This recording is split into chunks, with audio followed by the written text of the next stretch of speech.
afternoon. Our final case of today is in re L.Z.S. And we'll hear from the appellant.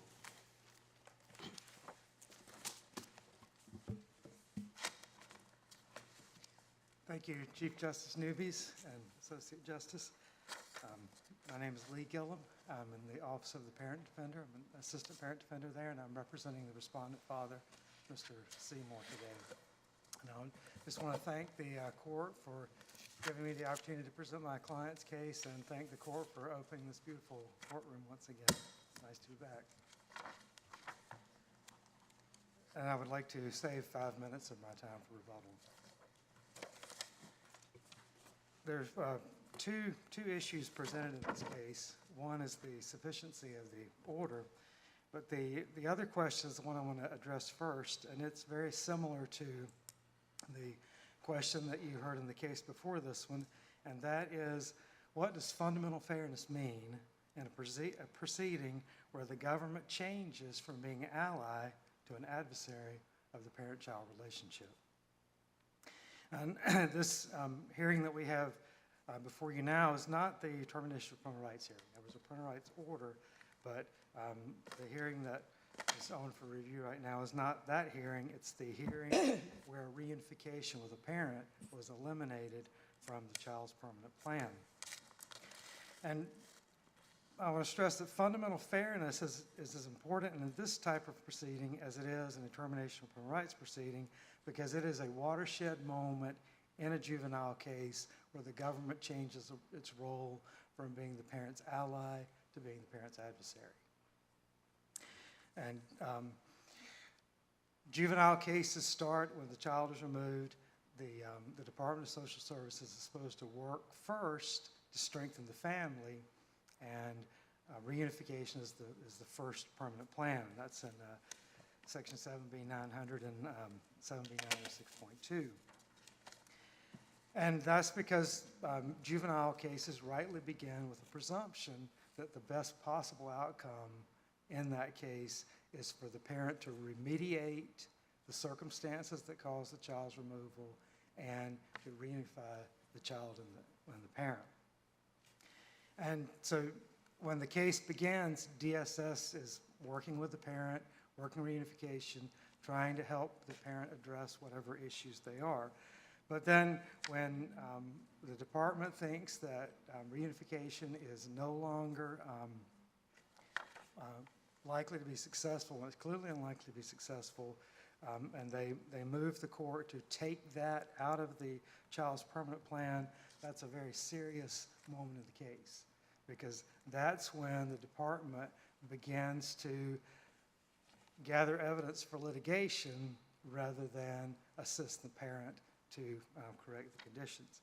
And that's why fundamental fairness belongs in that type of hearing just as much as in a termination of parental rights hearing. And it needs to be fundamentally fair so we can avoid unnecessarily separating a child from his or her parents. And there's a specific rule that I'm asking the court to recognize today in a hearing when reunification is removed from the permanent plan, and that rule is that a hearing is not fundamentally fair when appointed counsel withdraws without notice to the client and no showing of unjustifiable cause.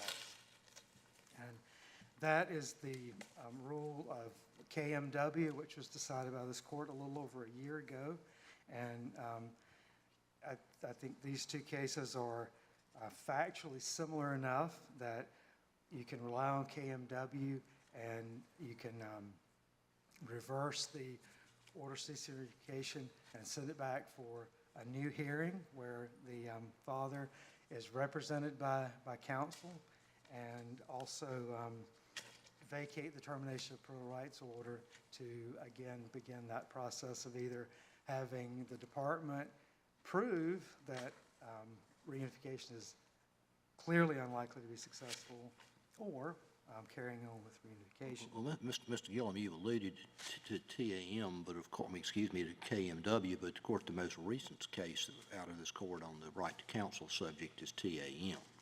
That's Can absolutely you talk to me about why under TAM, the trial court's order wouldn't be upheld? Well, KMW alluded to the possibility of what I'm going to call constructive service or inferred notice.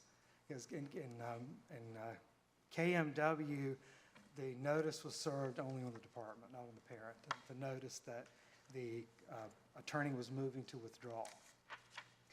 And KAM said, well, if the court had made an inquiry about this withdrawal and whether the parent knew ahead of time that this could happen, whether the attorney had a reasonable reason to stop representing the client, then the fact that notice wasn't served on the parent is not a fatal error. And then TMW took that idea of what I'm going to call constructive service or inferred notice and took a much broader view, and it almost merged the idea, the three pieces that KMW talked about is to withdraw from a case, there has to be, first of all, notice, which is the most important. Second of all, justifiable cause to withdraw. And third, the permission of the trial court. So TMW doesn't really make a distinction between the notice requirement and the justifiable cause requirement. And it took a very broad view of notice, whether the client had notice. And TAM looked at the entire juvenile case from the beginning to the termination hearing to what it called all the surrounding circumstances and deciding that, yes, the notice was sufficient. And once we got past notice, justifiable cause was there. And I'm giving you a really long answer to your question, but I really do have I figure you'll get there eventually, so keep going. I'm getting there. So TAM talked about a good faith attempt at notice, and it talked about the fact that the notice of withdrawal was served 8 days before the hearing. Now, this case is distinguishable from TAM from that standpoint because the attorney in this case did not bother at all to serve his client, at least according to the record. There's no certificate of service attached to the motion. The order from that hearing says the trial counsel moved to withdraw at the beginning of the hearing, and there was no indication at all that an attempt was made to provide notice to the client. So that's the first distinguishing fact from TAM. First of all, the notice was served 8 days before, and then it was addressed to the parent. The other distinction that we can make between this case and TAM is that it seemed from the record in TAM that the notice of withdrawal might have been sent to the wrong address. But the court in TAM found that that wasn't a fatal error because the parent had deliberately created that problem by concealing their whereabouts from the department, and I think that was extrapolated to the attorney as well. Now, this case seems a little bit similar on its face because the parent's address was not known by the department or apparently by counsel. But in this case, there's no finding that the parent was deliberately concealing that information. In this case... I mean, I think your colleagues, when they get their turn, are probably going to argue that your client, unlike the parent in TAM never appeared at all. Right. What relevance, I mean, assuming that they make that argument, and they admit it in their brief, so I say we'll hear it again today, assuming that they make that argument, what should we make of it? My client was incarcerated until December of 2019. So during the time before that, he could have been written in for a hearing by his attorney. So the fact that he didn't come to a hearing before December of 2019 is due to the fact that his attorney did not writ him to the hearing. Now, whether the hearing or whether the attorney said, "Hey, do you want me to writ you in?" and the client said, "Oh, don't bother. I don't have time for that." Whether that conversation happened is not on the record, but we do know that there's no writs for attendance at the hearing in the record, so that could not be held against my client in the same way it was held against the client in TAM. The other thing that is different is that he was living out of state during when he got out of prison, and there's no indication that he had the means by which to attend the hearing. There's no indication that he had transportation to come back. So he has. I mean, there's no evidence about that one way or the other, is there? Right. Okay. But given the fact that the surrounding circumstances have to show that the parent either had notice or could have had notice if he had behaved himself, if that has to be in the record, it's not in the record here. And so that brings us back to the simple question of, did he have notice of the motion to withdraw? And I think plainly he didn't. And if there's no facts in the record that establish that he either had notice that can be inferred or he was avoiding notice due to bad behavior, if those facts aren't in the record, then this case is not TAM, it's KMW, and the order should be reversed. And factually, even though the father never came to court here in this case, wasn't he still in contact with his own father, and wasn't he still presenting himself at least indirectly, if not directly, as being a resource in terms of wanting to stay involved in the case? Oh, absolutely. And during the time he was incarcerated, excuse me,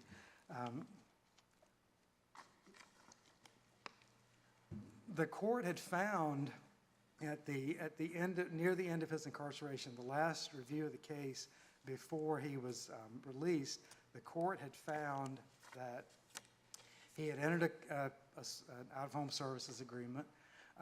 He had asked the court to allow the child to stay with his relatives until he could kind of get back on his feet.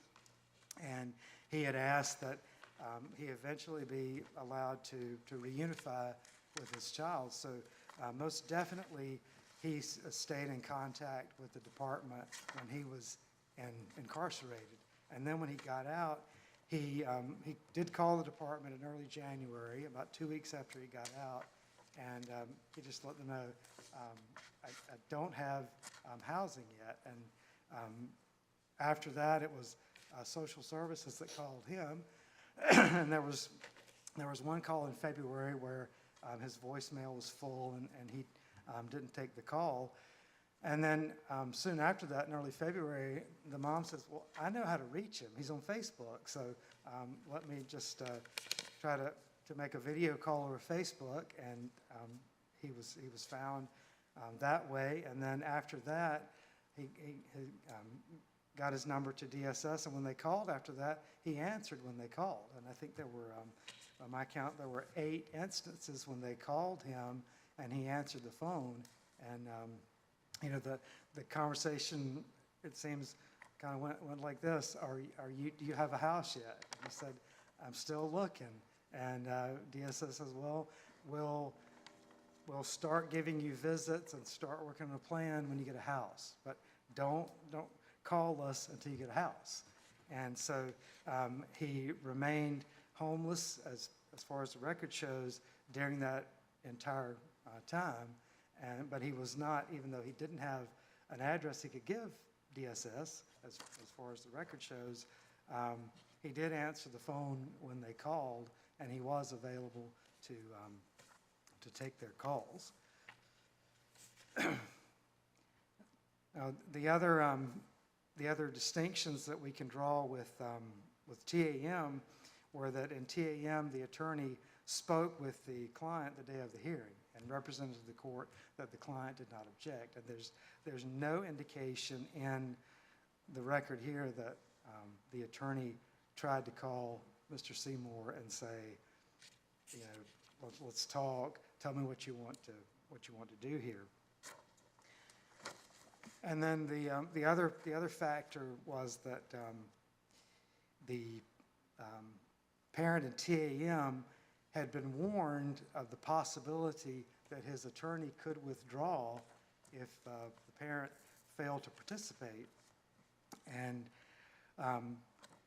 that fact would cut the other way in this case, because in this case, the juvenile petition was filed in April of 2019. The petition names Mr. Seymour as a respondent, and it lists his address as the Columbus Correctional Institute. But DSS did not get him served until 3 days before the adjudication hearing. And at the adjudication hearing, the mom stipulated that the child was neglected. If that order had been appealed, I think it would have been reversed, because one parent can't stipulate and consent to an adjudication.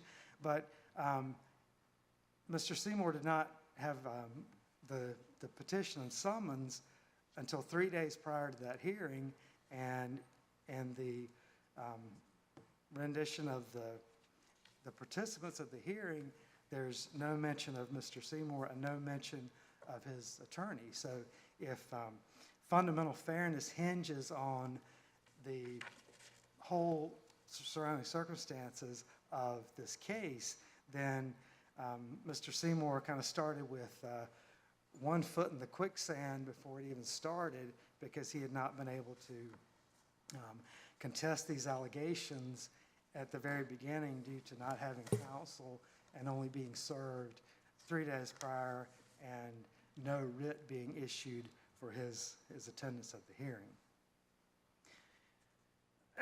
And then the other thing that I think distinguishes this case from TAM is that in the court report for the hearing, the social worker noted that Mr. Seymour had said, I'm just frustrated. I haven't heard from my attorney yet. I don't even know his name. And so what can I do now? So from that side of the coin, it sounds like it was a two-way lack of communication.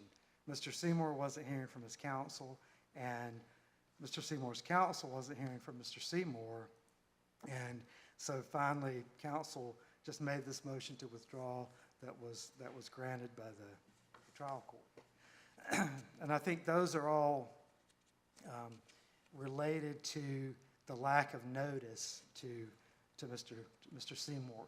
There aren't facts in the record here, like there were in TAM, that would infer notice or imply that the reason notice wasn't successfully completed is because of misconduct on the part of the parent.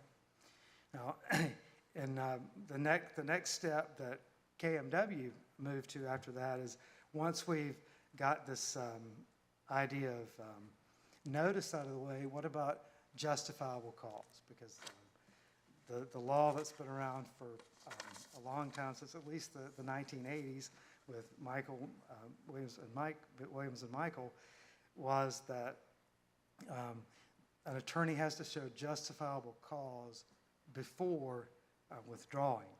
And even though the attorney had not heard directly from the client, there was no doubt about the client's position from the record.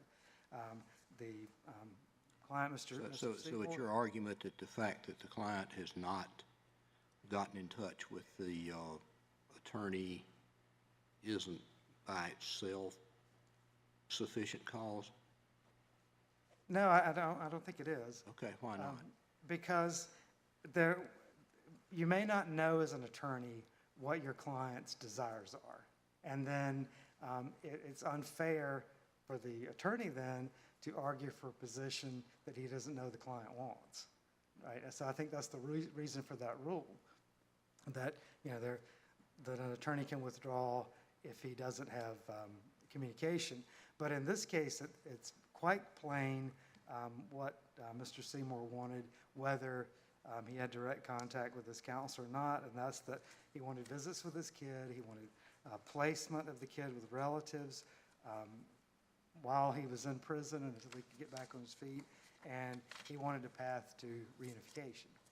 And even if you take the position that it's not enough to just kind of know secondhand what your client wants, at the very least, trial counsel could have questioned the social worker about the efforts that were made and why the social worker thought that it was clearly likely to be unsuccessful, and how DSS had come to that position. And that's basically Murphy that was discussed in the case before it was cited in this brief here. Even if the parent is not there, if the adversarial nature, is what they call it, the proceeding is preserved, at least by cross-examination, the attorney could have at least done that for the parent.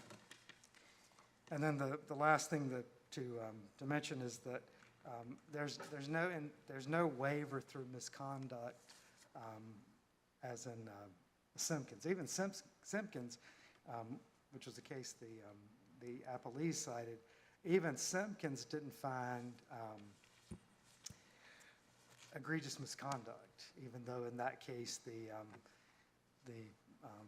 was a criminal defendant, had not been the most most cooperative person in history. Even that did not rise to the egregious conduct that Simpkins talked about, like punching your attorney in the face and just working to delay the trial. And so there's no indication here of misconduct. The most the record shows is that the social worker would call and say, you need to find housing, we'll think about getting you visits, and he lived out of state. And that is not sufficient to show misconduct. If there's no other questions on that, I'll just go quickly to the other issue in the case, and that is whether or not the order is sufficient to do this grave act of ceasing reunification efforts. And the trial court did make a nominal finding in the order that reunification efforts were likely to be futile. Now, that was language that was replaced in the statute a few years ago, but I think it's a reasonable approximation of the language in the statute now. This is clearly unsuccessful. And as I said, that is not supported by any or sufficient evidence in the record, and the only finding that was made was that Mr. Seymour was not actively participating with the department. He hadn't provided an address, and that was true, but there's no indication that he had an address to provide, and he was just hiding it, and he hadn't engaged in an out-of-home service agreement. Now, that's not quite true either, because when he was in prison, and the court found this in that last review hearing before he was released, that he had entered an out-of-home service agreement, and he'd done some classes in prison. So if that is all you have to work with, that is not enough to say that reunification efforts would be clearly unsuccessful. And there's no indication in the record that DSS ever sought to help Mr. Seymour find housing. It was obviously their chief concern, but there's no indication that they said, okay, we have some places you can stay, we can help you with your first rental payment. There's no indication whatsoever. So until the department has offered Mr. Seymour assistance with housing, then I don't think you can come to the conclusion that it's clearly unlikely to be successful. And they did not let him even visit with his son because he wouldn't provide an address. And that seems to be like the very least that the department could do. If reunification is the plan, that we at least let the parent and child visit with one another to try to reestablish a bond between them. And I'm cutting into my rebuttal time, so if there's no questions on that, I'll reserve the rest of my time for rebuttal. Thank you, counsel. We'll hear from the appellee.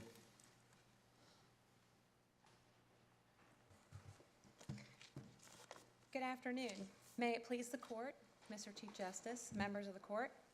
My name is Lauren Arizaga-Womble, and I represent the Chowan County Department of Social Services. It is my first time appearing before the Supreme Court, and it's an honor to be here. I'll be sharing time with Grant Simpians. He represents the Guardian Ad Litem program, and we intend to share our time equally. I will address the cease reunification efforts order, and Mr. Simpians will address the withdrawal and absence of counsel issue. I wanted to raise or highlight a few facts for the court that were not raised by appellant counsel. First, we have a child who is 4 years old and has been in foster care for 2.5 years, more than half his life, and a respondent father who engaged more in a case plan when he was incarcerated than when he was released from prison. The respondent father was released on December 21st of 2019 and did not contact the department. The phone call referenced in January was actually in response to the department going to the address, the respondent father's home address, trying to locate the father. The father then responded saying he would have his son contact the department, which he did. The father also confirmed that his son was not living there, but the respondent father continued not to provide an address to the department. In January, that first review hearing, the trial court ordered the respondent father to provide an address to the department. Again, in June, the trial court also ordered the father to provide an address to the department. He did not do so on either date, and through all those dates, he had counsel. As of the August 2020 cease reunification hearing date, the father had still not provided an address to the department. Following the hearing where the efforts were ceased, the department again attempted to reach out to this respondent father 9 additional times, both via phone and by mail, to no avail. The very first time the respondent father appeared in court was on the second day of the TPR proceedings. This father was living in a neighboring county at the time and not out of state. In fact, he testified at the TPR proceedings that he didn't come to the proceedings because he lived in Elizabeth City and not Edenton. Can I just clarify one thing? As you are explaining the department repeatedly asking for an address, is the significance of that they were trying to have like a mailing address, a place they could reach him, or were they trying to ascertain whether or not he had a home suitable to begin providing a home for his child? Yes, so I believe that the issue at that point became the address for the parent where he was residing, because in the October 24th, 2019 review, while the father was still incarcerated, the trial court found that the father was doing well in prison, that he was going to live with his father upon his release from prison, that he agreed that he was going to engage in parenting classes. However, subsequent to that hearing, the father engaged in behavioral misconduct in prison, and his release date was actually delayed due to his behavioral infractions. So we actually saw a digress in the father's behavior, which caused concern, and the department's need to assess the father's situation upon his release. And if he was, so if it wasn't just a mailing address or a way to contact him, but you actually wanted to know from him where he was living and whether that would be a place where a child could live, what could he tell you if he was homeless?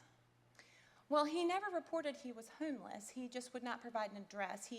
The record reflects that the department would ask him what his address was, or if he could be a placement. He said, well, my grandmother might be available to be a placement, but I'll call you back. He repeatedly stated he would call back, or he would appear for meetings, or participate in CFT meetings, or come to court, and then would repeatedly not appear. So the father continually, we would contend, hid his whereabouts and did not engage and participate. Now, regarding the standard of review, it is our contention the standard of review is as it is stated in LORB, that the court first must consider the statutory determination, if the order contains the statutory determinations pursuant to 7B 906.2, and then also consider the court's ultimate decision to cease reunification efforts and eliminate reunification as a plan, and that it was as a result of a reasoned decision and not an abuse of discretion.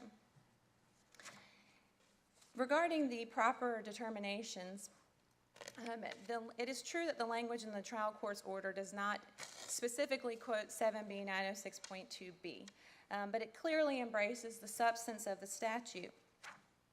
This court has held on several prior occasions, and as recently as last year in LLRLB, that the trial court's written findings need not quote the exact statutory language, but the order of the trial court must be sufficient to be clear that the trial court considered the evidence in light of whether reunification would be futile or would be inconsistent with the juvenile's health, safety, and need for a safe, permanent home within a reasonable time.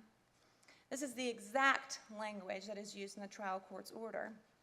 And it is true, it is from the prior statute 7B 507, which controlled ceased reunification efforts previously. It's our contention, therefore, that the language in the trial court's order on its face is sufficient to meet the statutory determination in 7B 602B. We next move to whether the findings support the conclusions of law and also take into consideration the respondent's father's degrees of success or failure towards reunification, and whether the reunification would be futile and inconsistent with the minor child's health and safety. The trial court in the permanency planning order made several findings of fact regarding this. First, the trial court found he was not in communication with his attorney. The court found that the respondent father, upon his release from custody, was delayed 1 month due to behavioral infractions. And this is important because this is 8 months after he became aware that the department was, that his child was in the custody of the Department of Social Services. And so even after all that time, he was still delayed to become available. The court found upon his release, he did not contact the department to provide an updated address or contact number. In fact, the court specifically found that the department obtained his contact information from the prison, and they reached out to engage him into the process. I referenced this earlier, but I believe this is particularly important because the court did find in its October 2019 order that the father was doing well, he was going to engage in parenting classes, and he was going to live with family when he was released from custody. And we know now that none of those things happened. So what we see in the permanency planning order is actually a digression in the father's behavior. The court found the father did not engage in his out-of-home service agreement. There is a distinction between entering a service agreement and engaging in a service agreement. He even refused to review the goals of his plan with the department. Upon review of the record, the department reached out on several occasions to review his goals with him. The father would say, "I'll have to call you back."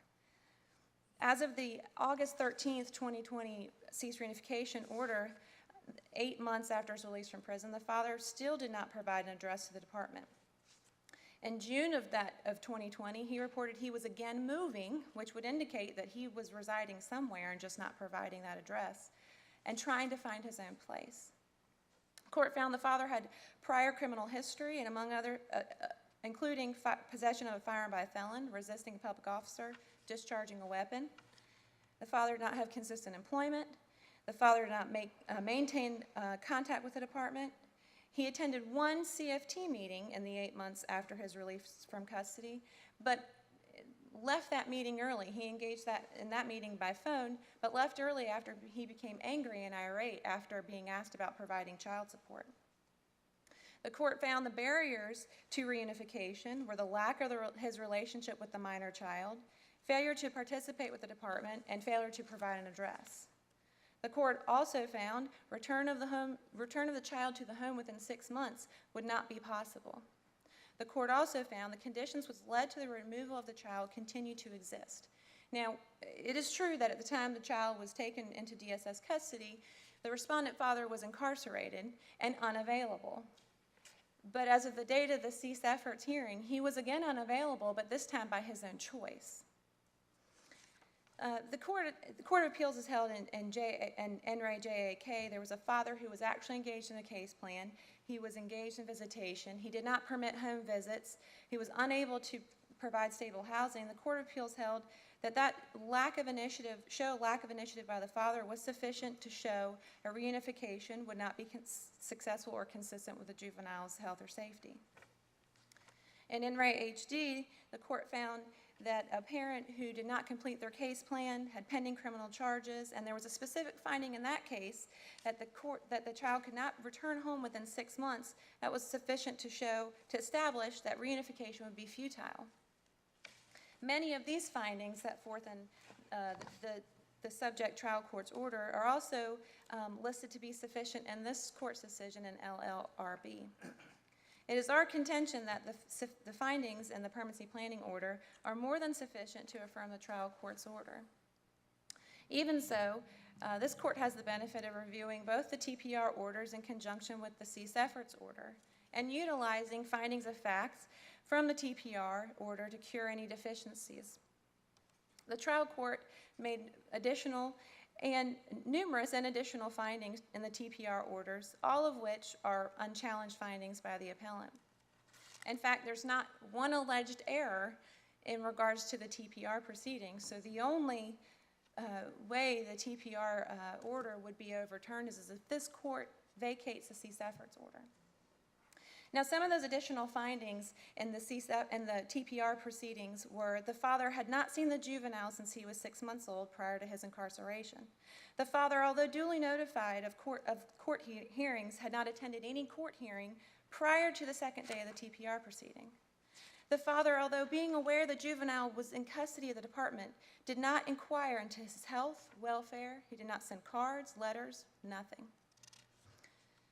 The court found that the father testified that the department had contacted him 7 or 8 times and confirmed that he needed to engage in his case plan, attend parenting classes, and contact child support, and we know he did not. He never submitted to a visitation plan. He never requested the department to assess his home. In fact, he never even provided an address until the second day of the TPR. And specifically, the court found that he continued to exhibit he was in no position to care for Leon, the juvenile. The father reported he had a room at his grandmother's house for the juvenile, but never throughout the 16 months of this case provided an alternative address for the department to assess.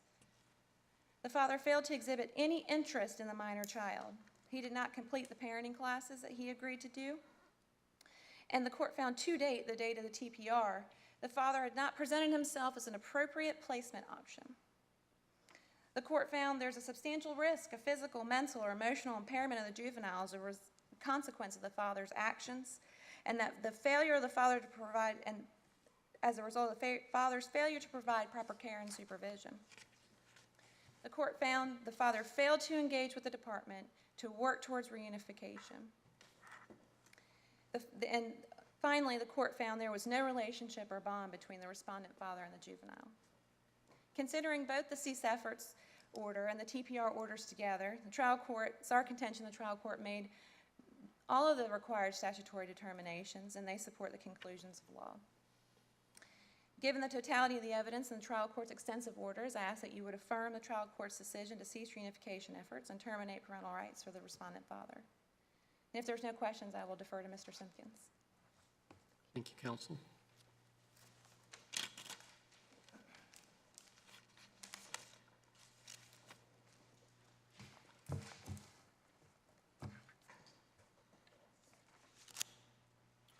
Mr. Chief Justice, Associate Justices, my name is Grant Simpkins, and I represent Leon, the appellee in this case, as the guardian ad litem. I will be addressing whether the trial court erred in permitting the trial counsel of the appellant to withdraw before the permanency planning review hearing. This case is about the collision of critical fundamental principles which should be mutually promoted: the best aims and the justice of Leon, and the integrity of the judicial process. This court should affirm the decision of the trial court to permit the withdrawal of appellant's counsel for two reasons. First, the decision to permit withdrawal of appellant's counsel by the trial court was not an abuse of discretion. And second, the appellant did not actively participate in the proceedings, and a lawyer cannot adequately represent a client to whom he has no contact. This court has established that a trial court's decision to permit withdrawal of counsel is reviewed on an abuse of discretion, and the court established this in In Re Tam. And it is important to note that the standard of review in this proceeding is not de novo. The appellee here has cited, or the appellant, pardon me, has cited to 7B-1101.1 for the right to counsel provision. But that provision actually governs the right to counsel in a termination of parental rights case, and that is not at issue here. As my co-counsel argued previously, the appellant did have counsel at the TPR proceeding, and the appellant's counsel actively litigated both days of that TPR proceeding. Well, he does have a statutory right to a counsel at a permanency planning hearing too, doesn't he? That's correct, Your Honor. The general right to counsel provision under Chapter 7B is found in 7B-602. And that statute specifically says, at the first hearing, the court shall dismiss the provisional counsel if the respondent parent does not appear at the proceeding, does not qualify for a court-appointed counsel, has retained counsel, or waives the right to counsel in the disjunctive. And as outlined by the appellee L.Z.S. and in the briefs, appellant did not appear at a single hearing prior to the second day of the TPR hearing, over 1 year after being released from custody of the state. And as this court noted that in Re Tam, such cases as these are fact-specific and hence dependent upon the unique facts of any given case. So therefore, under the abuse of discretion standard and looking at the unique facts of this case, it is clearly distinguishable from In Re KMW and In Re Tam, which both involve the withdrawal of counsel at the termination of parental rights proceedings. And again, he had counsel at those proceedings. Is it your contention then that the rules for allowing withdrawal at permanency planning hearings are different from those at termination hearings?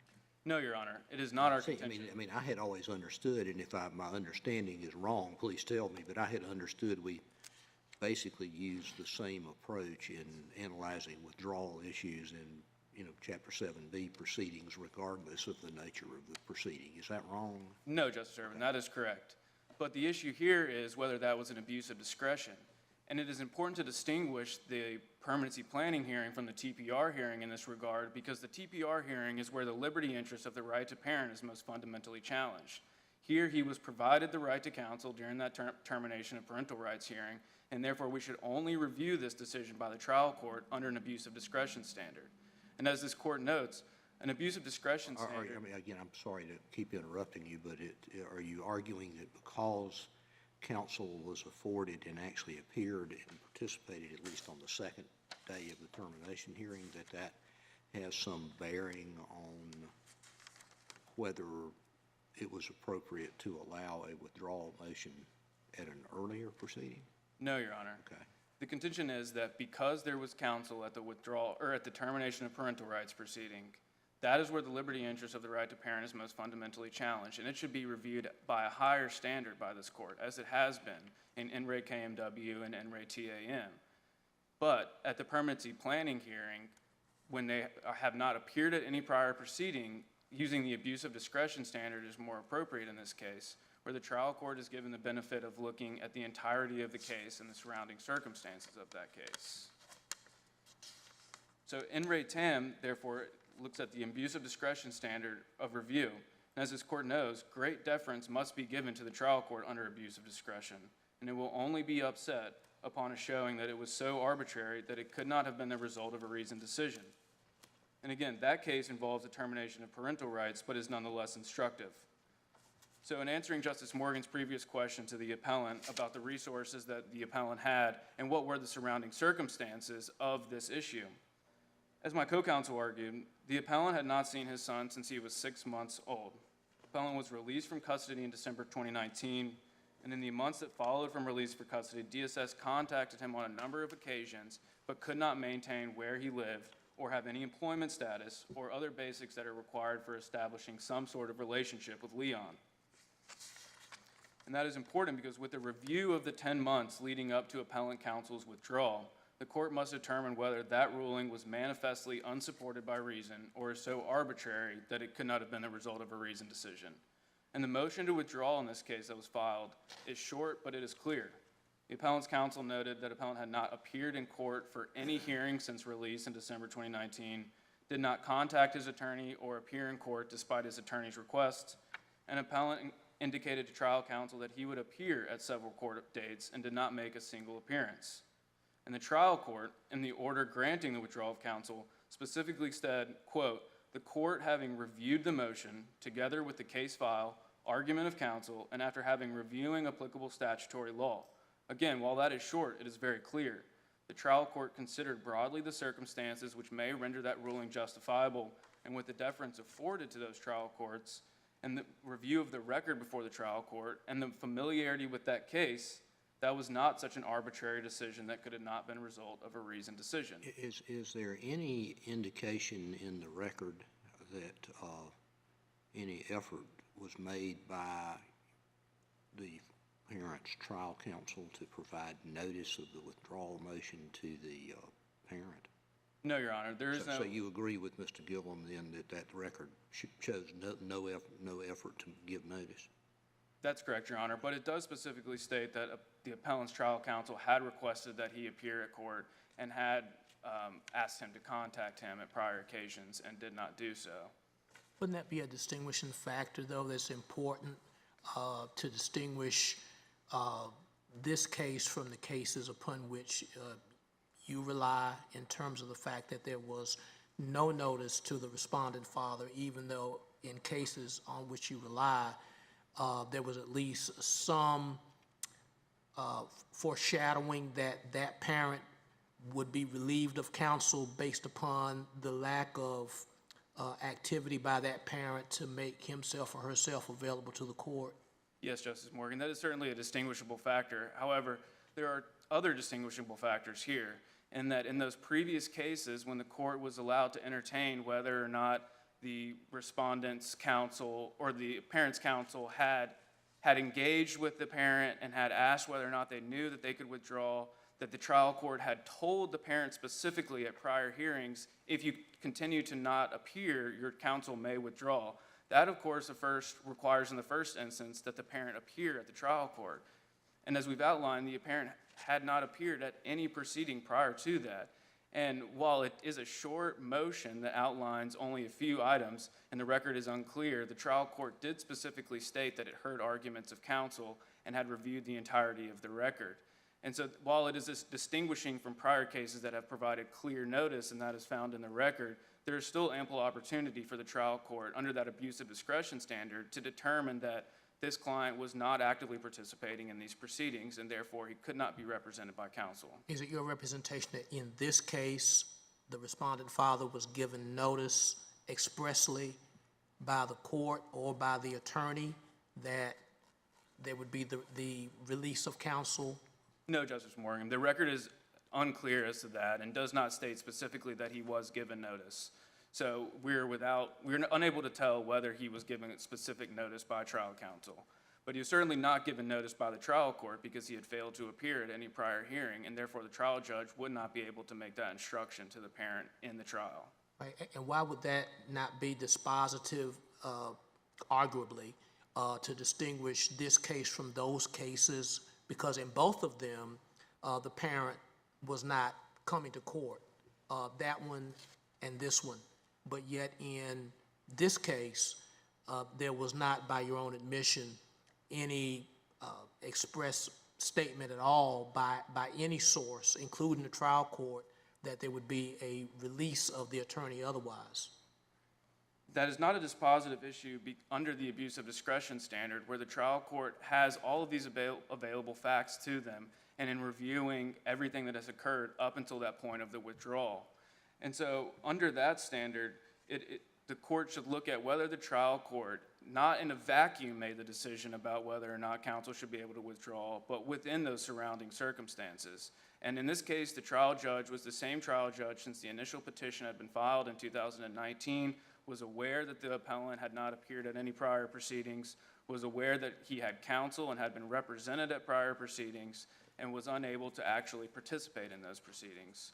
So there's a different standard that can be looked at, and no case necessarily has the same unique facts and the same unique circumstances that would render that a dispositive issue.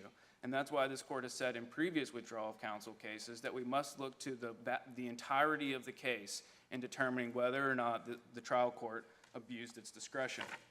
So in finding of fact 7, the trial court specifically found that the biological father was released in December 21, 2019, and his current address is unknown, or his address is an unknown address. How can someone give notice to someone whose address is unknown? That's exactly the point, Chief Justice Newby. That is an impossibility in this case. And the transcript of the TPR specifically notes that. And starting on page 8, the withdrawn and then later reappointed counsel stated that he had never met his client personally. And this was on the first date of the TPR hearing, where the appellant actually appeared by phone because he was not present in the courtroom. And this was after over a year after being released from custody and 12 months after DSS efforts to locate and establish a residence. And at the TPR hearing, the appellant further testified that he knew he had a court-appointed attorney for the case and contacted him once when he was released from custody of the state. But he never went to DSS to engage in a case plan or develop a visitation plan, and this line of testimony is found specifically in the transcript on page 112 through 114. And additionally, he testified at the TPR hearing that he lived with his grandmother and had items for Leon, but this was only disclosed at the last possible point in the case in providing an address to DSS and to this court. And the Court of Appeals has addressed the case with almost identical facts and circumstances, and it was not addressed in the brief, and a memorandum of additional authority can be provided, but it is found at 243 NC App 505. And in 2015 case of N. Ray ADB, counsel for the father was released by the trial court before a permanency planning hearing without prior notice to the father. The Court of Appeals in this case held that the father failed to extend the right of court-appointed counsel under the 14th Amendment and due process claims to the permanency planning hearing. And in analyzing the statutory right to counsel, the Court of Appeals looked specifically to 7B-602, not 7B-1101.1. And the Court of Appeals held that the trial court's release of father's counsel was not an error on the basis of no contact with his attorney. And therefore, it was not an abuse of discretion for the trial court in this case to permit withdrawal of counsel at the permanency planning hearing in August 2020. This court has also held that a lawyer cannot properly represent a client with whom he or she has no contact. And of course, when a court moves to destroy the familial bonds, there must be fundamental fairness provided. And the Court of Appeals has elaborated on this standard, as the appellant previously argued, requiring justifiable cause, reasonable notice of the client, and the permission of the court. The analysis used by this court in Smith v. Bryant, requiring justifiable cause, reasonable notice, and permission of the court, can and should be tailored to the particulars of the case. And in that same case, this court wrote, whether an attorney is justified in withdrawing from a case will depend on the particular circumstances, and no all-embracing rule can be formalized. On October 17th, 2021, Leon turned 4 years old, and at the time of the TPR hearing in January 2021, he had been in the custody of DSS for 18 months. As the record and briefs for the appellees discuss, Leon has an older half-brother with him in foster care, and the family that provides for them wants to adopt both of them together. Leon needs permanence, and if this court rules that the trial court erred by allowing the appellant's counsel to withdraw, it would prevent such permanence and create further upheaval of the court proceedings by the appellant. The juvenile system in Chapter 7B has to strike the appropriate balance between the constitutional rights of the parent on the one place and achieving permanence and safety for children on the other. A ruling that the trial court made an error by allowing appellant's counsel to withdraw would require the trial court to go back to August 2020, go through reunification efforts with Leon and the appellant, require additional court hearings, DSS involvement, and inevitably another petition to terminate parental rights. In addition to the year since TPR order was issued, Leon is facing at least 6 months, if not more, and likely longer before having permanence. This cannot be the process that was envisioned by the General Assembly in crafting Chapter 7B, and it should not be the outcome of this proceeding. We respectfully ask this court to affirm the decision of the trial court to permit appellant's counsel to withdraw and affirm the order ceasing reunification efforts. Thank you. Thank you, counsel. Rebuttal.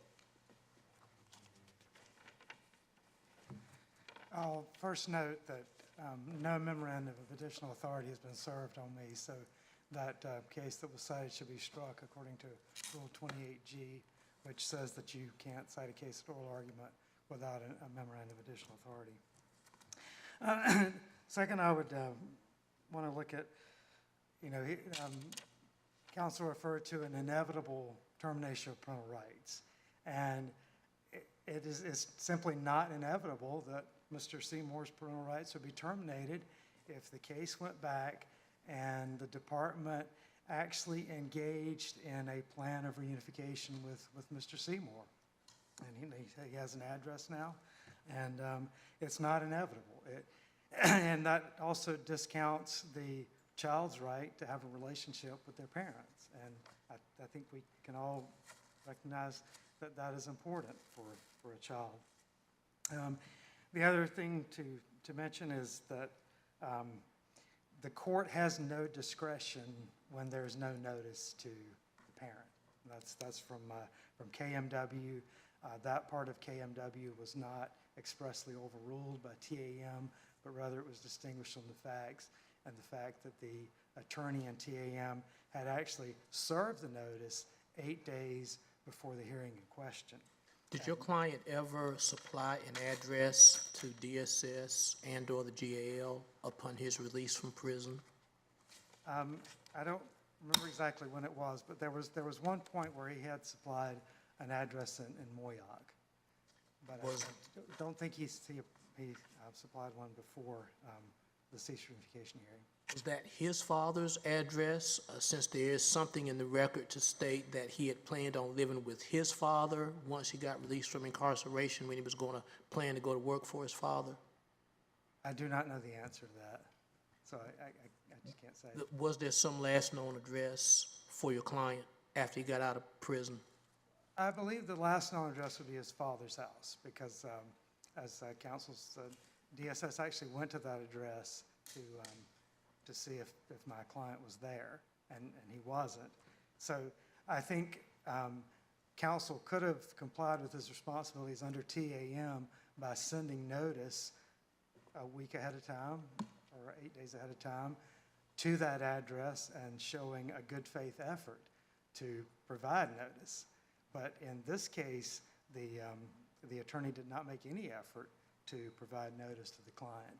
And this day and age, I can say as an attorney who represents parents, a lot of times you have to reach out on Facebook because a lot of people are on Facebook, and I've been able to connect with clients who did not actually have a physical address that I could reach them at. So if we could talk about that question, I think, if the attorney had made some effort, but there was no effort made to serve notice of the withdrawal on the client, and that brings it back under KMW and not TAM. But there's a finding of fact 7, where the trial court explicitly finds that the address is unknown. Why doesn't that control when the trial court has found that the biological father's address is not known? Well, in KMW, I'm pretty sure it said that they knew that the address they sent the notice to was not a valid, it wasn't a place where the parent lived, but it still had to do with the attorney trying to supply a notice. And in this case, there was no effort whatsoever to supply the notice through phone or Facebook or anything, and that, like I said, brings it under KMW.